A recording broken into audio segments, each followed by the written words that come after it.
Cube Radio.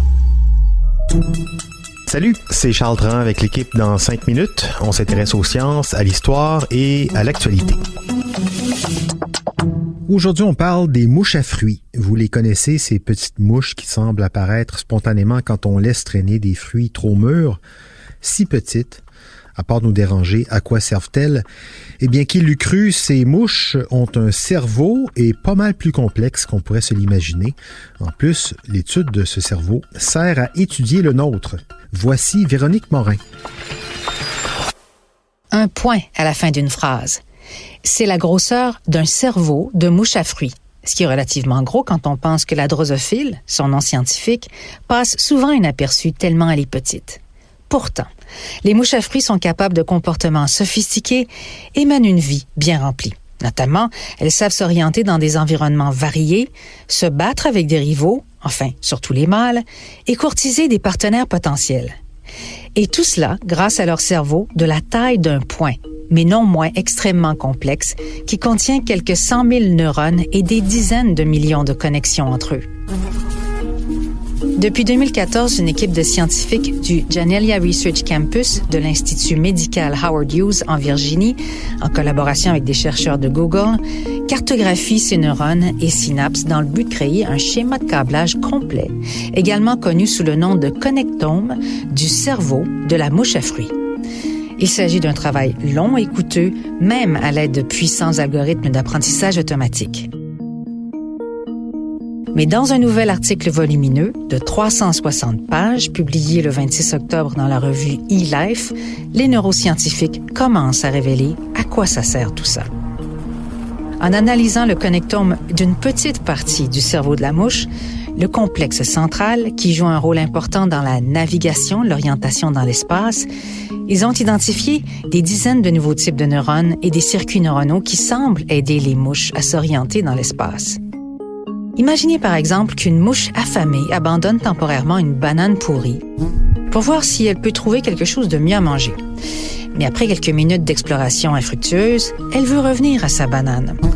Eh bien, les données du connectome suggèrent que certaines cellules cérébrales techniquement connues sous le nom de neurones PFL3 aident la mouche à explorer son environnement, puis à retourner à son plan initial. Ces neurones reçoivent deux entrées critiques, des signaux de neurones qui suivent la direction vers laquelle la mouche fait face, ainsi que des neurones qui peuvent garder un œil dans la direction de la banane. Bref, on peut dire que la mouche est multitâche. Le travail pourrait finalement aider à comprendre comment toutes sortes de cerveaux d'animaux, y compris le nôtre, traitent un flot d'informations sensorielles et les traduisent en actions appropriées. C'est aussi une preuve de principe que le nouveau domaine de la connectomique, qui s'est construit sur la promesse que les diagrammes détaillés du câblage du cerveau serviraient éventuellement à quelque chose. Jusqu'à maintenant, le seul connectome complet du règne animal appartenait à l'humble ver rond, le C. elegans. Le biologiste pionnier Sidney Brenner, qui a d'ailleurs remporté le prix Nobel pour ses recherches, avait lancé le projet dans les années 1960. Sa petite équipe a passé des années là-dessus, utilisant des stylos de couleur pour tracer les 302 neurones du ver à la main. Brenner et ses collègues ont finalement publié leur article historique 26 ans plus tard. Mais le domaine de la connectomique moderne n'a décollé que dans les années 2000, lorsque les progrès de l'imagerie et de l'informatique ont finalement permis de cartographier les connexions dans des cerveaux plus gros.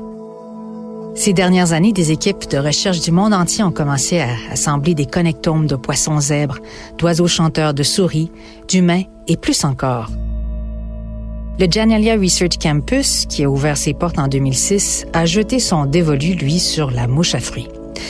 Plusieurs équipes différentes se sont lancées dans des projets de connectomes de mouches au cours des dernières années, mais le travail qui a conduit au nouveau document a commencé en 2014 avec le cerveau d'une seule mouche à fruits femelle âgée de 5 jours. Les chercheurs ont découpé le cerveau de la mouche en plaques, puis ils ont utilisé une technique connue sous le nom de microscopie électronique à faisceaux d'ions focalisés pour les imager minutieusement, couche par couche. Le microscope fonctionnait essentiellement comme une très petite lime à ongles, très très précise, limant une couche extrêmement fine du cerveau de la mouche, prenant une photo du tissu exposé, puis répétant le processus jusqu'à ce qu'il ne reste plus rien. L'équipe a ensuite utilisé un logiciel de vision par ordinateur pour assembler les millions d'images résultantes en un seul volume tridimensionnel et l'a envoyé à Google. Là, les chercheurs ont utilisé des algorithmes avancés d'apprentissage automatique pour identifier chaque neurone individuel et tracer leurs embranchements. Avec des outils de calcul supplémentaires, ils ont pu localiser les synapses et les chercheurs humains ont relu le travail des ordinateurs, corrigeant les erreurs et affinant les schémas de câblage. Après tout ce travail, une partie seulement du connectome de la mouche, qui comprend 25 000 neurones et 20 millions de synapses, est maintenant accessible gratuitement en ligne, si jamais ça vous intéresse. Ben oui, pourquoi pas. En attendant d'autres cerveaux, on peut imaginer que créer des connectomes de cerveaux plus gros et plus complexes, ce sera un énorme défi. Le cerveau de la souris contient environ 70 millions de neurones. Le cerveau humain, lui, c'est 86 milliards de neurones. Et justement, des études détaillées sur les connectomes de la souris et de l'homme sont déjà actuellement en cours. Soyons prévenus. Merci Véronique Morin, c'était en 5 minutes.